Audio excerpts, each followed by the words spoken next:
against Bumrah. I don't know. Bumrah, for me, is probably the best bowler in the world right now, and we'll certainly find out what he's like on Fantastic. Friday. All right. Sure. Well, Rashid has joined as well, so I'm just going to go live on Facebook. Cool. It takes about 30 seconds for it to sort out.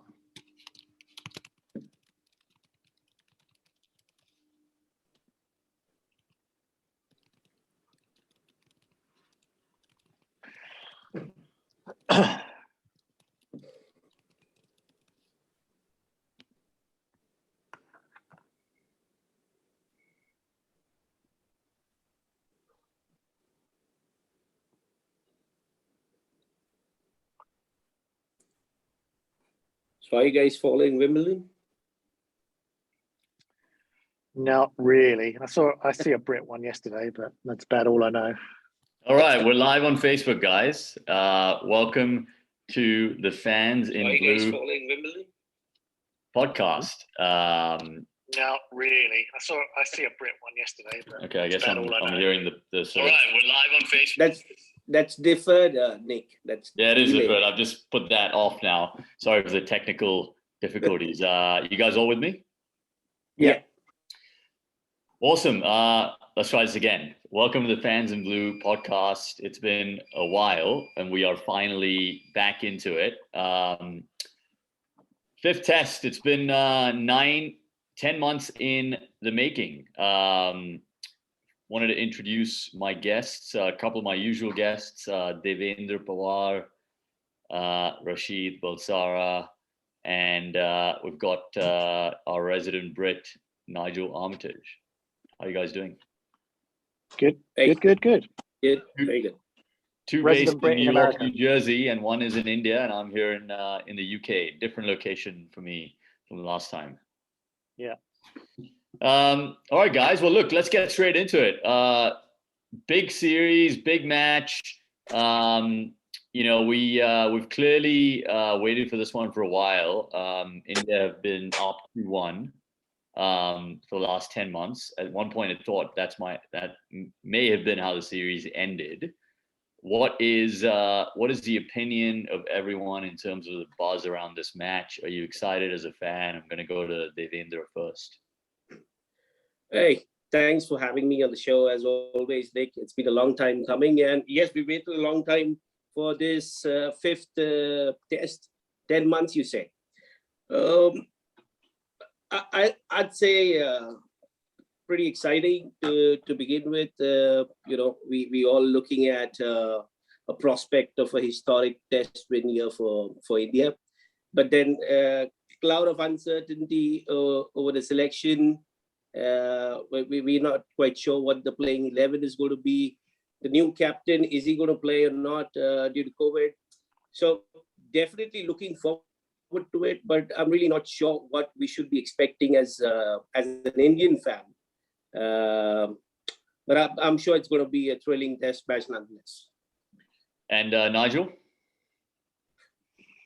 Yeah, well, thank you for having me. As I've just been, we've tried a few times to get on one of your podcasts, so I'm very excited that I'm finally here. But yeah, I mean, it's absolutely exciting prospect of a test match, and as I understand, I think you can be fairly reliable on the English weather. It looks like the weather's going to be good for the whole test match, which is pretty key. I have to say, I think India probably messed up by ducking out of that fifth test last year. I think you would have won that game pretty comfortably back then. I think we were on the downward spiral. The game we did win was kind of against the odds, and India looked stronger than England in every department. But 10 months later, it's completely different now. The England are a very different side. They're on the back of a sensational 3-0 whitewash of the world champions. And India are coming in undercooked and with injury issues, unsettled side. They don't know who the bowlers are. They don't know who the batting order is going to be. And you'd have to say that England are hot favourites. There's no two ways about it, right? But at the end of the day, India are a world-class team. They can pick from 20 world-class players. And we can be sure that I think it's fairly clear that India will give us a tougher game than New Zealand did, and with the point of view that New Zealand got as close as they did to winning those games, you'd have to fancy India to win as well. So who knows how it's going to go? As I say, I think England are favourites at home and in form, but you certainly can't write off an extraordinarily strong India team. Right. And Rashid, are you pretty pumped up for this test, or is it kind of the series faded from your memory? No, it was a brilliant series. Like all the games that we played, really good games, good finishes, tight series, played in the right spirit. So I think I'm with Nigel. I think it's a shame the series didn't get completed when it did. I think England's coming off some tremendous momentum. I think momentum plays a huge role. I was never a big believer in like a coach at that level playing such a fundamental role, but just from a mindset perspective, I was there when England basically blocked out 80 overs for a draw against New Zealand when they were chasing, 270, 280 or so. Even when they were a few wickets down, the way kind of, not just Johnny Bairstow, I think kind of everyone, and I think it was a mindset shift. And with that, I think the momentum's with England. But it was in India's call really to kind of not play that fifth test. So even though it could have been delayed by a couple of days, and we got to kind of live with the consequences and hopefully kind of put up a really, really good show in a couple of days' time. Fantastic. All right, great. Well, good entry there, and let's get into our topics. We've got quite a few topics to cover. Number one is I'm going to stick with you, Rashid. If Rohit does not play, which it sounds like there's been a bit of back and forth. He's on his final day of quarantine, 5 days here in the UK, which is now suggested is not even mandatory, but I think it is finding an end today. The word from Dravid is that he is going to play if he tests negative. He's having another test soon tonight and another one tomorrow, either in the morning or the afternoon. But instead of speculating whether he will test COVID negative or not, assuming he does not play, who in your mind opens along with Shubman Gill? Yeah, I mean it's interesting that Shubman Gill actually is the one sure shot. Like when we started the series, actually, the one person who did really well for us was KL Rahul at the top, and he wasn't even kind of down to be in the 11. Forget open the batting. It was just kind of an injury in the nets, I believe, that actually kind of got him into the 11. So I think kind of when opportunity comes knocking, people need to take it. I guess we don't have that many choices in terms of kind of opening the batting. It's either down to kind of getting kind of Mayank Agarwal into the team and opening, and he's kind of an opener. Not quite sure with his hard hands he'll do well against the swinging ball of kind of Broad and Anderson. I guess kind of pushing Pujara up the order, if he's even part of the 11, could be another option. He's quite used to kind of coming in really early, especially in kind of non-subcontinental conditions. So I reckon they'll go with kind of Gill and Agarwal, but who knows? And what's your view, Devendra? Well, to begin with, I don't like the opening partnership if Rohit isn't playing, because we're looking at two flamboyant openers in Gill and whoever joins him. So I'd like to go for a more solid partner in KS Bharat, because he's done reasonably well in the practice match. I certainly don't want to see too much flamboyance up the order. More solidity is what I'd prefer, and hence I'd go. And it's shocking to say that Gill is actually a certainty there. That just tells you the situation that we find ourselves in. So hoping that Rohit would test negative and play the test. If not, Gill and Bharat would be my openers. Got it. And I'll go, and before curious to hear what the English perspective is on this. I actually think that my openers would have been Agarwal and Gill, but Agarwal has not been in the UK for more than 24 hours. And as you guys know, it takes a bunch of time to get used to the conditions here. Absolutely. So I would probably not go with him. Given it's a one-off test, I don't think KS Bharat really has the sort of experience of dealing with a high-pressure situation like this. So I would actually go with Pujara and Gill to open up. I know that's a slightly more risky proposition, but I would go with the two of them. I would leave Kohli at 4, and I would actually hand Shreyas Iyer a spot in the 11, likely at 5 with Hanuma Vihari at 3. So I would go Gill, Pujara, Vihari, Kohli, followed by Iyer, Jadeja, Pant. And I think Jadeja and Pant are sort of interchangeable at 6 and 7. So that's what I would go with in case Rohit is not available, purely because Shreyas Iyer has been playing quite a few, has been playing in the first 11 for the test side for quite a few games now. And I think, he's on the back of probably the last sort of 12 months being his best. If you look across, some decent IPL performances, good performances for India. He's a decent player of spin. Edgbaston is known to turn. That's my view. Curious what the English perspective is on this from Nige. Well, it's funny actually, because and I've not changed my mind, but I can actually round off 4 different opinions. I'm actually going for Vihari. Now, first of all, I think Rohit is absolutely certain to play, right? I know it's depending on COVID tests, but I think he's guaranteed to play. So sadly, the 4 of us are never going to know who was right? Because we're all going for a different player. But I would have gone for Vihari. I think he's multi-purpose for you guys, and I think he would slot in there quite comfortably and do a job.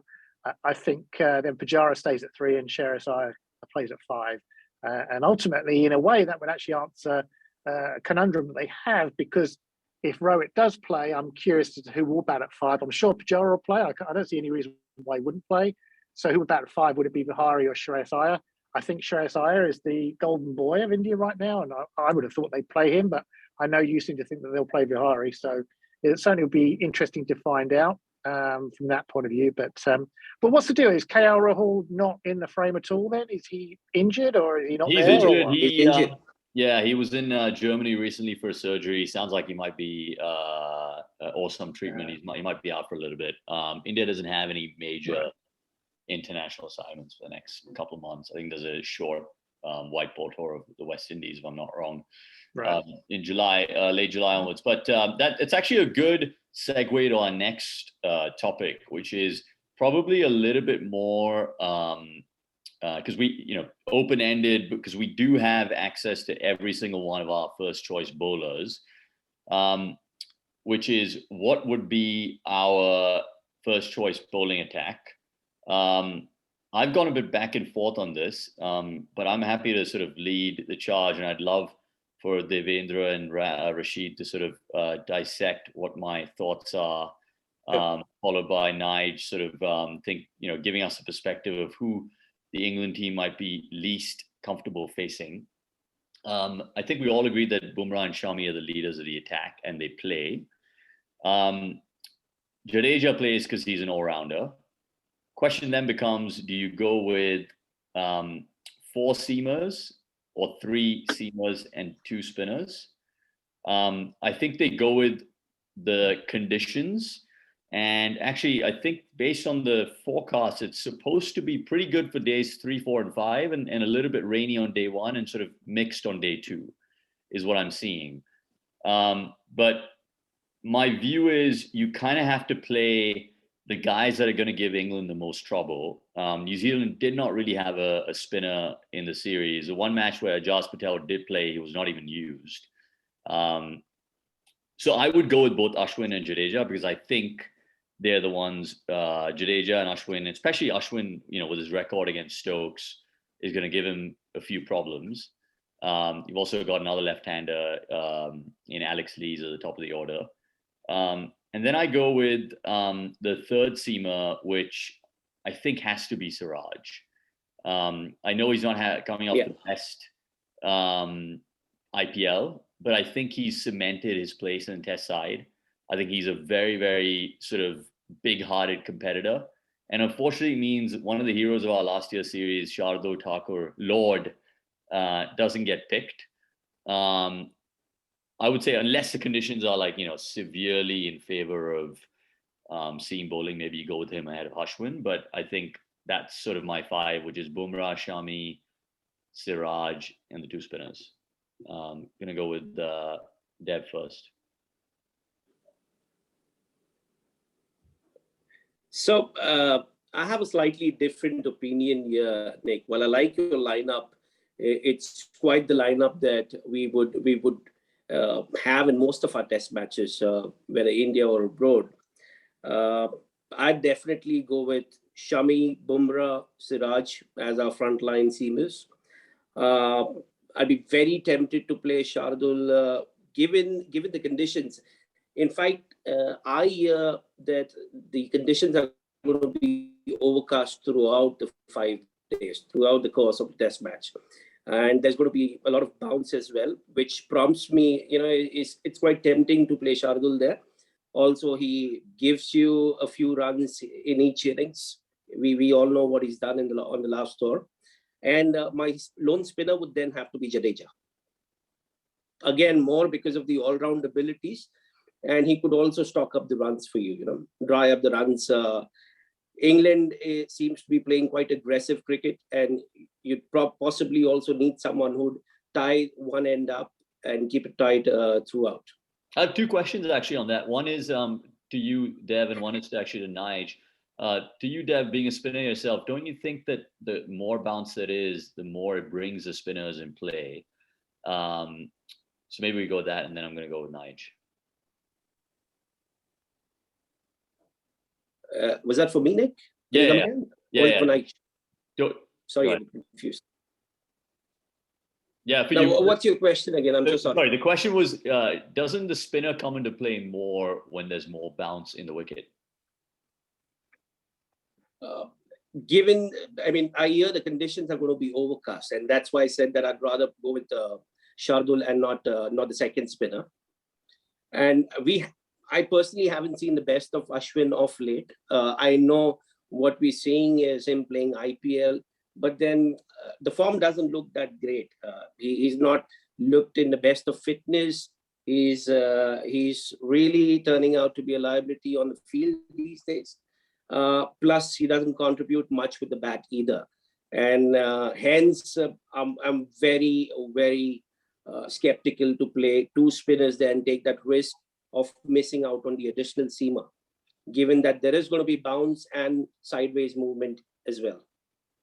Nige, given the conditions at Edgbaston, you're probably most well versed with them. And then on the other hand, maybe comparing that with the fact that Ashwin has got Stokes' number a few times in the past, and comes in with, whatever. How many test wickets is it now? 350 plus? No, it's 400, isn't it? 450 plus, I guess. 450, well, something like that. Do you think Ashwin is a major threat, or do you think he's just another spinner who they're going to pick off quite easily? I 100% agree with you in your selection. First up, I definitely think they will play two spinners, no matter what really the conditions are like on the morning. I think they feel that Jadeja and Ashwin will be firstly dangerous and secondly more containing. And there's no way that England will bully either one of them like they bullied Bracewell, right? I mean, there's no two ways about that. So I definitely think they will do that. So I think, again, ultimately our discussion is fairly moot. That said, personally, I would actually play Thakur, and I actually would play Ashwin. I wouldn't play Jadeja. I think Ashwin has come off a terrific IPL. He's full of confidence with the bat and the ball. And I think he'll be more containing than Jadeja on English wickets. I think Jadeja could probably be bullied by the English middle order on these English wickets, as opposed to how he would be in India. And I think Ashwin's just as good a bat as Jadeja. I really do. I think he's a proper first-class bat and can definitely do a job for them. And then with Thakur in there, you've got Thakur who can bat at 8. He's a very capable bat. I agree with you. Siraj is a certainty. I assume Ishant Sharma is not in the frame. Is he in the squad? No, he's not even in the squad. I think they moved on from him. They moved on, right? Might get his benefit final test match at some point. Yeah. Yeah, I mean that's a shame because he's a wholehearted cricketer, isn't he? But of course he's a little bit one-dimensional, and I think India are right to move on. I think Siraj has probably got a little bit more about him, and you're absolutely right. His passion will see him through. I think he's going to be a superstar. I really do. Look, don't get me wrong. We all know Jadeja's a superstar, right? The guy's a legend. He does everything. I just think he didn't have a very good IPL. I think his confidence might be a little bit low. As I say, I think left arm spin, certainly Stokes will definitely be looking to get after him. And I suspect Bairstow will do too. So, whereas Ashwin, I think he's a different prospect. He can spin it both ways. He's clever, experienced, and as you say, 1,000 wickets, right? Rash, does India go in with like a surprise package like Prasidh Krishna? I don't know. I don't think they will. Or I don't think they should. I have a slightly different opinion on a couple of folks that we spoke about. Like, I don't think Shardul Thakur, like, I'm honestly amazed each time he performs and he gets a fiver and he gets runs. Pleasantly surprised, but surprised nonetheless. I think he's more of kind of a bits and bobs cricketer. I'm shocked he gets any international wickets. I won't have him a part of the equation. I think kind of the three seamers kind of almost self-select themselves, I think we're all in agreement there. I think the other question mark is the role kind of Umesh Yadav plays, if at all, if we go in with one spinner. So we could have Umesh Yadav as the fourth seamer and Jadeja / or Ashwin as the spinner. I think we definitely need a spinner. We saw what Jack Leach did, in England, and I think both Jadeja and Ashwin are, as good, if not better than him. So we definitely need one. The question will be Jadeja or Ashwin. I think if Kohli was there, it would be Jadeja all the way. He really backed him. I'm not quite sure where the new management and kind of leadership sit with that. So that's going to be interesting. But I think one spinner versus two is what we will go with. And then I think the space for the third seamer or fourth seamer is actually between Thakur or Umesh Yadav. And I personally would go for Umesh Yadav. Yeah, I guess the idea probably that they might think if going in with that formula is they might go for Shardul just because he bats a bit more. The fourth seamer is typically probably not going to bowl as many overs. Also, before you jump into the next question, I'm sorry, but please continue. No. I think that all I was going to say is that, like, I think if you're right about the formula, Rashid, I think the way they would think about it is giving three seamers plus Shardul as a fourth seamer as a format, and probably the debate then would become, is it Umesh versus Siraj? Yeah. Who knows, right? I mean, sorry, Dev, you were saying? I was saying that it's important to remember the fact that even a draw would suffice for India here. Let's say, we lose some overs due to rain, due to the weather, and we don't want to have too long a tail. We know what can happen when we've flooded our team with seamers who can't bat, who can't hold a bat. So hence, I feel it's very important. And let's also remember, when we talk about Ashwin, he's not played a single match of this tour. He hasn't played in the 4 matches thus far. Even then, India did very well. Of course, we all doubted the selection that happened on the tour first. But I do believe that although we should not be thinking conservative, we should be affirmative right from the outset. Playing Shardul would hold us in good stead if you look at the 5 days of the test match. Well, I think one thing's for sure, this game won't be a draw the way England playing the game right now. So I don't think you have to worry about it being a draw. But just very quickly, Nick, from England's point of view, clearly they're going to play Anderson if he's fit. And that means that Overton will probably drop out. So that does lengthen England's batting card. And I think that's something that India will be excited about. So, whether they want to drop Potts or Broad to bring Overton in who can bat a bit, I doubt it very much. So England's tail will be long, and that's something for India that they'll probably be keen to get into, right? Is there any chance that Broad is rested? Yeah, I mean, there is a chance, right? There is for sure. But I don't think they will. It's a one-off test. I think they're going to stick with the same team. Broad has done well. He looks fit. He's even scored a few runs. So I'm sure they'll stay with Broad. And as I say, I can't see them dropping pots. So poor Overton misses out. And, that's a blow because, there was clearly an issue before Overton came into that team where once the wicketkeeper was out, the tail was exposed and we rolled over quickly. Yeah, an interesting point on the tail as well there. I think Dev seems to, it's been so long, he seems to have forgotten Bumrah and Shami's heroics at Lords.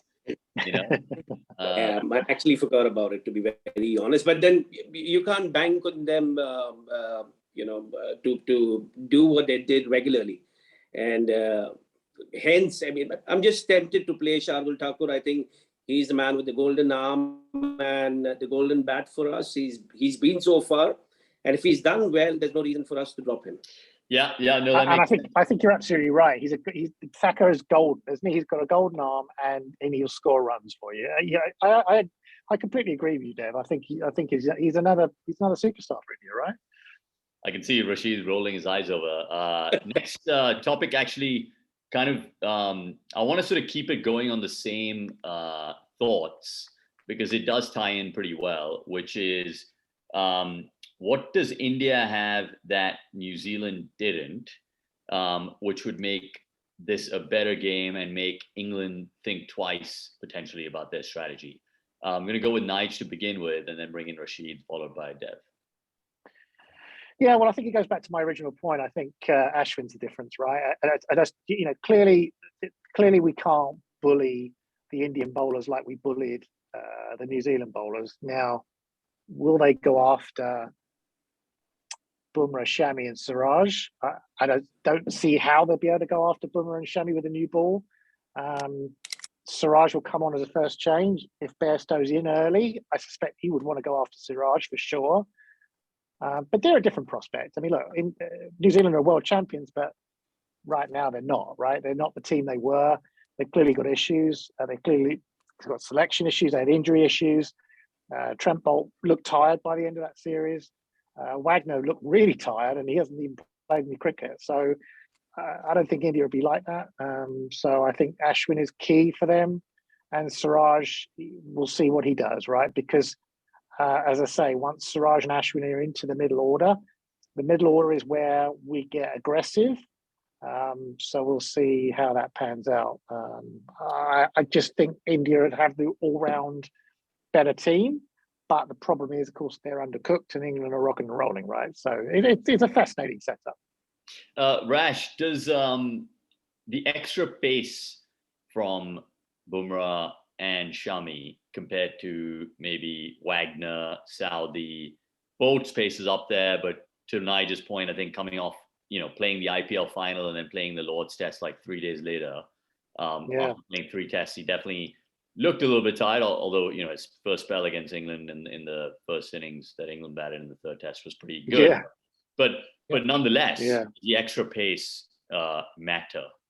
Yeah, I think especially in test matches, I think it absolutely does. That extra like 5-8 kilometers makes a huge difference, as we all know. So I think it does. I think kind of India will probably bowl, especially in the spin department, where they kind of took Bracewell to the cleaners, will bowl a lot less bad balls and continuous kind of dot balls. You string them together, kind of it adds to the pressure.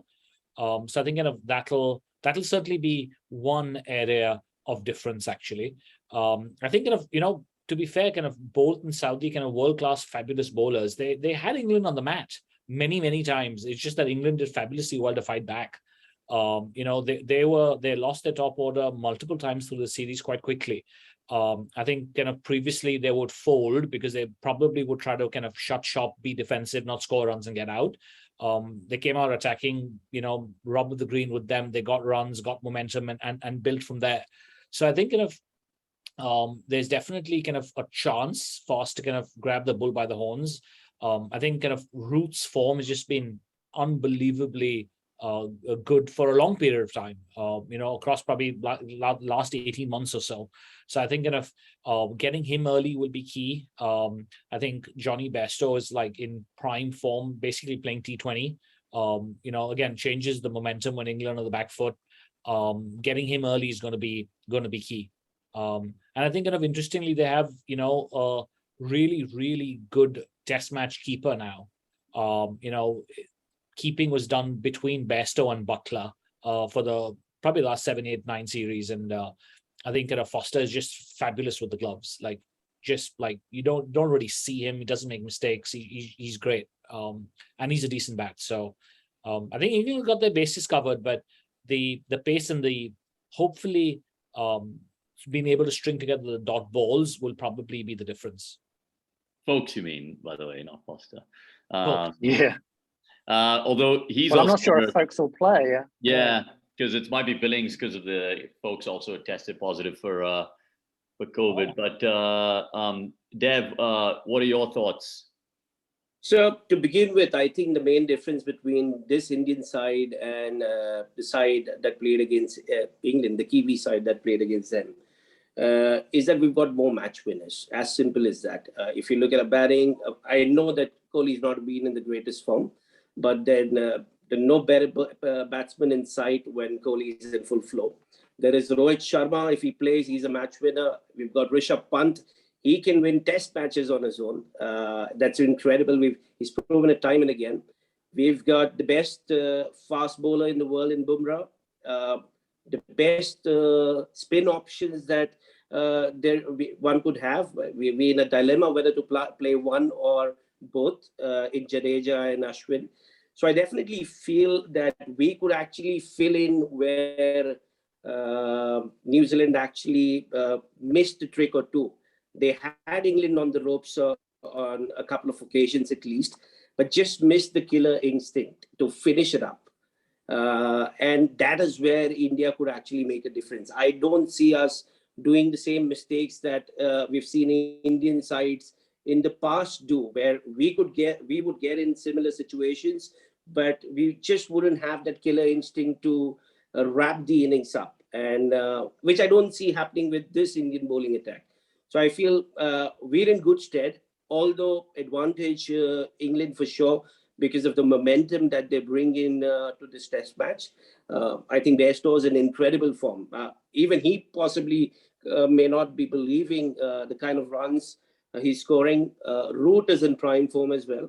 And then let's not forget the contribution of Stokes as a skipper and McCullum as the coach. They've got nothing to lose here.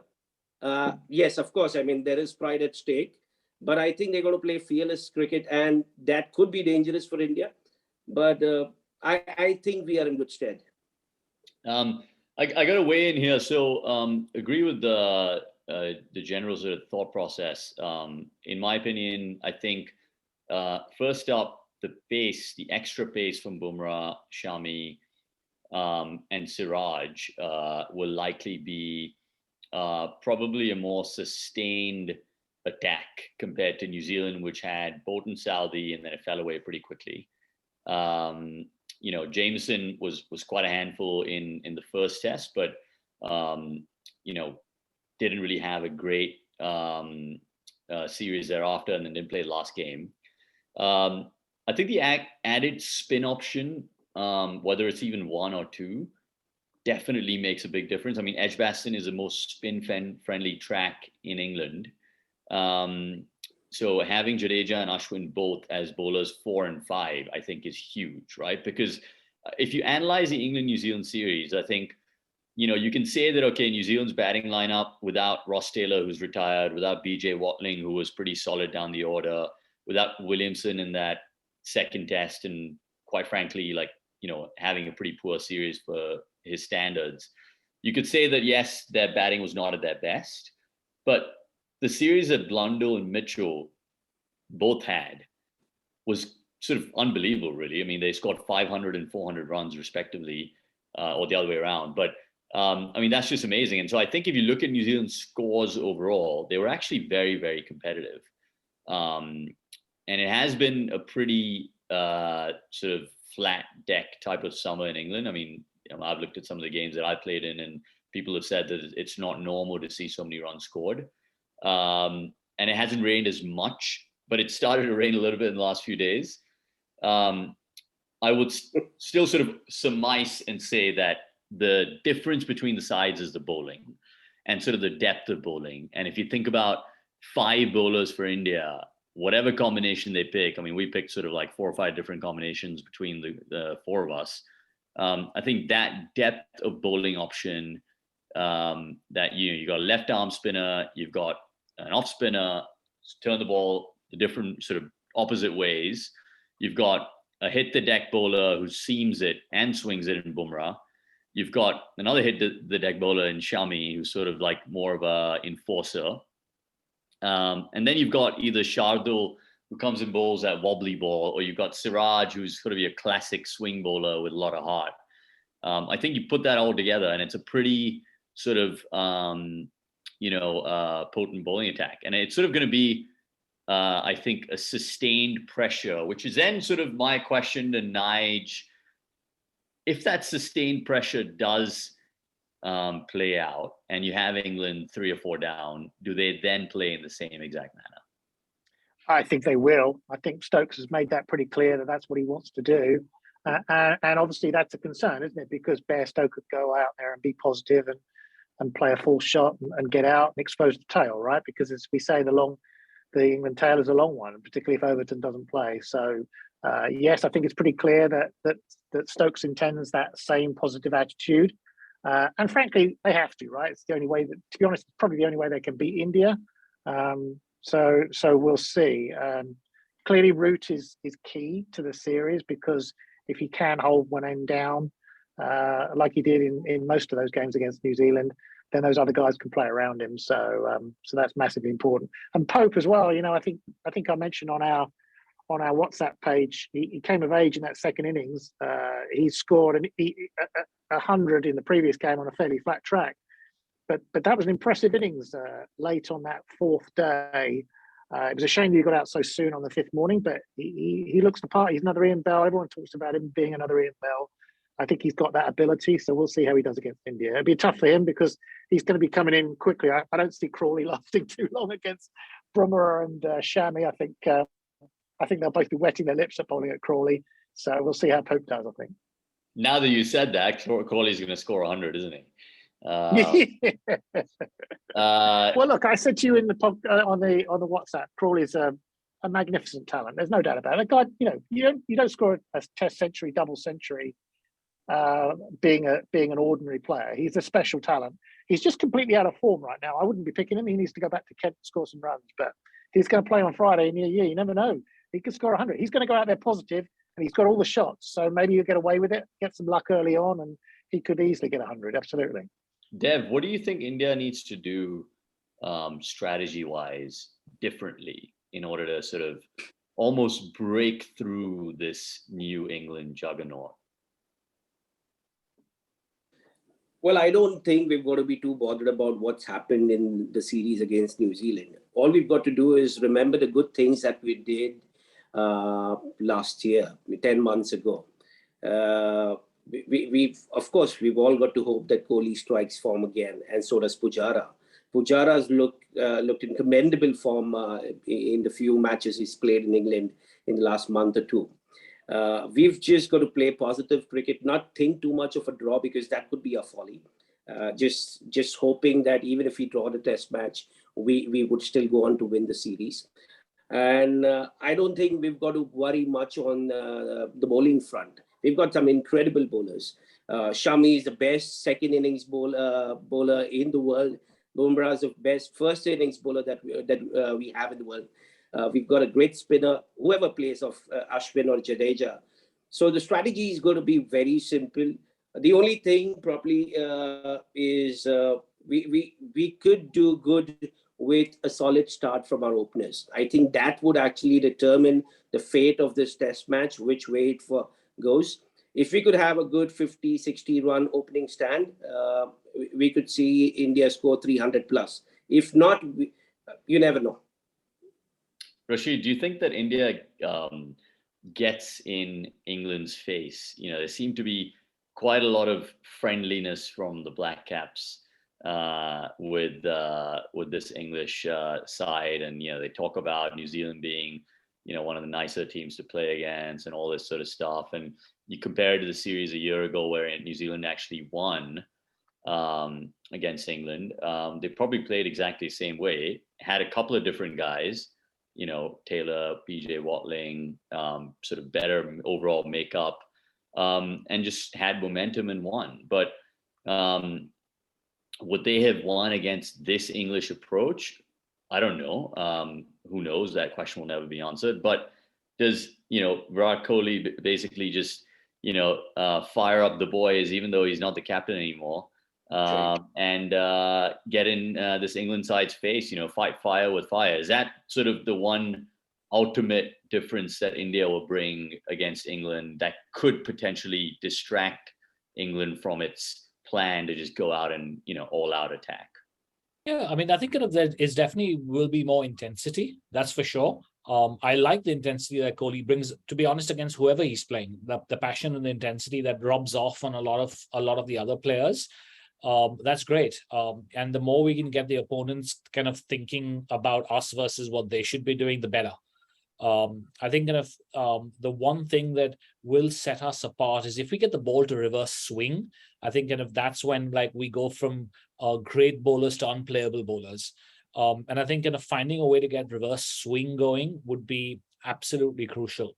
And that potentially could be a huge difference. Nige, you think that middle order, let's keep Root out of it because he's sort of one of the best in the world and he's proven himself kind of everywhere. But you think people like Stokes, Pope, and Bairstow, if the wicket's sort of turning and gripping, are they going to be able to handle Ashwin and Jadeja? Well, it's a great question, isn't it? I think, as you say, Root can handle those guys, but can the others? I don't think Pope can. But Bairstow and Stokes, as I said to you earlier, I definitely think Stokes will be very happy to go after Jadeja because it's the left arm spin, spinning it into Stokes' his legs. He likes to hit over cow corner, I do fear Bairstow might go after Ashwin, and Ashwin's too clever. So I do think if it's a really turning wicket, that's not going to favour England for sure. Well, the chances of them creating a wicket like that are probably pretty low, right? Yeah, I would agree. But you can't. It's not as easy to prepare the perfect wicket in England as it is in other countries. There's no doubt about that. But no, I'm sure there'll be something for the seamers for sure, right? Yeah, no doubt. And what I've learned from my 2 or 3 months of playing in England is it's oftentimes more about, especially with the seamers, is more about sort of looking up versus looking down, right? Conditions, if they're overcast, a little breezy, chilly, it just tends to like move around more and become more difficult to bat here. Yeah. But the other sort of potential sort of tactic that India, I think, potentially could use is the crowd. I mean, it's likely to be a home game for India, right? Yeah. I'm going to be there on days 2 and 3. Right. And I'm happy if they, Virat and some of the boys on the boundary are sort of pumping up the crowd. I mean, how much of a factor is that going to be, Dev? Well, definitely. I think what crowd are we expecting there on the ground? I mean, I think it's going to be a full house pretty much every day for the first 3 days. And is it safe to say that it's going to be a 60-40 crowd to India? Good question. I don't know. I think it'll be at least 50-50 in India's favor, if I'm not wrong. But I don't know. I think India will be making. I think the Indian fans will be making more noise. Whether there's more of them, they'll be making more noise. More of them is debatable. Yeah, I think the crowd would always play a factor, and it's safe to say that India always feels at home wherever they go. They don't feel that they've come to an alien country with no supporters there, no matter where, whether it's England, Down Under, New Zealand, anywhere they go. So of course the crowd support is always going to help India, and we have the likes of Kohli, who are always in the face of the opposition. So no matter what, I'm sure whether he's skipper or not, he'd definitely like to take charge, because he knows for sure that he's been the captain of the side for the 4 test matches where we're leading. So pretty much within himself, he would want to prove a point or two here, get strike back form, and whether he leads or not, I'm sure within himself he'd say that I'm the leader of the pack still, and whichever way this series goes, he's going to be credited for it in a long time to come. So it's just not a one-off test. If India go on to win this test match, I think Kohli, the skipper, would be credited for it, and not what happened earlier on down under, where Rahane got bulk of the credit because Kohli hardly played a role in the series. Nige, how much of a benefit has it been for someone like Pujara to be in the country for the last 2 months, pulling all those massive. runs? Yeah, massive. I've said this to you many times, that I get frustrated as why there are not more Indian internationals playing in England.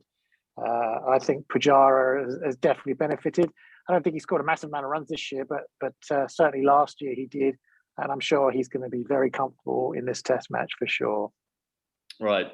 Rashid, and we've sort of got about 5 minutes or so left, and our last question is going to be on who you think your star performer of the match is, and of course your prediction for the result. But right before we get there, Rashid, final question to you would be, who do you think India would fear the most from the English lineup? Pick maybe one batter and one bowler. I would say fear the most is Bairstow, form and his ability to take the game away from you. And I think bowling wise, it's Anderson. I think he's just like gets better with age. He's just phenomenal. And if it's swinging, there's honestly no better bowler in the world. So those would be my 2 picks. Yeah, I kind of agree. I mean, I think Anderson for me is the one because, quite frankly, he's the one who can get Kohli out, right? Not that the others can't, but he's sort of the biggest threat there. Maybe I'll start off in terms of the prediction for sort of star performer and the result of the game. I'm going to have to go with King Kohli himself. I just think that it's just set up perfectly, right? Hasn't scored 100 since November 2019. He's clearly, been under a lot of pressure. Was captain of this team, not the captain anymore. He's, in my opinion, seen the worst, and the only way is up. And I just have this, I don't know, sometimes you just get this feeling, I just have this feeling there's going to be a massive one for him. 100 or not, I just think he's going to come up with a really, really big score. And I think what it's at a minimum going to do is make this match a very, very close match. Dev? I'd go with a more conservative option there in Pujara, to be very honest. I just got a feeling that he's going to hold anchor for the Indian side there and play his part, probably score a ton or even more. And if Bumrah is leading the side, I think he'd lead from the front as far as the bowling is concerned as well. So for me, Pujara and Bumrah are going to be the star performers. And if I were to pick one, I'd go for Pujara. Don't ask me why, just got a feeling. Nige? Well, for India, I think it's Rishabh Pant. I really do. I mean, certainly Bumrah's going to do well for sure. We know how good he is, and he'll be very happy to be bowling in English conditions. But from a batting point of view, I think England might get excited because we might clean up the top order quickly with the new ball, and then Pant will get in and he could take a game away from England. So Pant's the one to worry about for me. For England, I agree. Bairstow seeing it like a balloon. If he has a good series, then if he has a good test match, then I think England will win the game. Nige, I'm going to put you on the spot for the prediction. Well, just as I said, I think if Bairstow carries on his form, if he scores 200 runs in a game, I think England will win. If you get Bairstow cheap both innings, I think India will win. Well, if you had to, gun to your head, who do you think? I definitely fancy England. Oh, absolutely, yeah, because they're coming in with form, and India are just not undercooked as such, because I think they had a good warm-up game. I think they all had a good go, but I don't think they know exactly who their 11 is. I don't think they know exactly what their makeup of their team is, and they're going in a little underprepared, and obviously English conditions don't necessarily suit them. So I think England are slight favourites, albeit India are probably stronger on paper. Dev? Going on current form and the precarious situation that we find ourselves in as far as selection is concerned, I'd give a 60-40 chance to India. I hate to say that India that could put the historic series on line for us. I mean, we might have won it had we completed the series 10 months ago. But going on current form, and I'm talking about exactly 1 month from now, I mean, before now, we could have given India the advantage. But now, of course, it's the English side which has a slight advantage over India. We seem to have lost Rashid. Maybe he's lost battery or so, but maybe I'll end up, and if he doesn't show up in the next 30 seconds, we call it at that. I'm going to go with India. Surprise, surprise, right?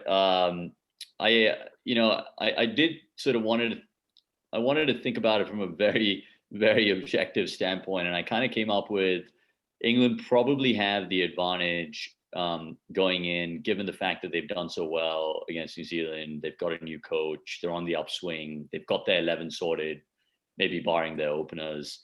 But I really do think that with a more sort of combative opposition, with a more sort of challenging bowling attack, and quite frankly, with the crowd, being sort of the 12th man against England, it's going to be a very, very different environment at Edgbaston versus Lords, Headingley, and Trent Bridge. So I really do think that, to Nigel's point, it might be 50-50, but it's probably going to sound like 90-10, in favor of India in terms of the crowd. I really do think that India might just get it. And I think a lot depends on Kohli. If he can come up with the goods and score a big 100 and come back to form, I think it will just galvanize the side back into sort of that, momentum. And don't forget, India, especially with the likes of Kohli, Rishabh Pant, Jadeja, Rohit, they're all pretty aggressive batsmen. So they can also play that brand of cricket. Right. So looks like Rashid has probably lost power or whatnot, but really appreciate it, guys, as usual. And look forward to staying in very close touch during the game. Sounds good. Sure. Take care. Pleasure catching you. Cheers.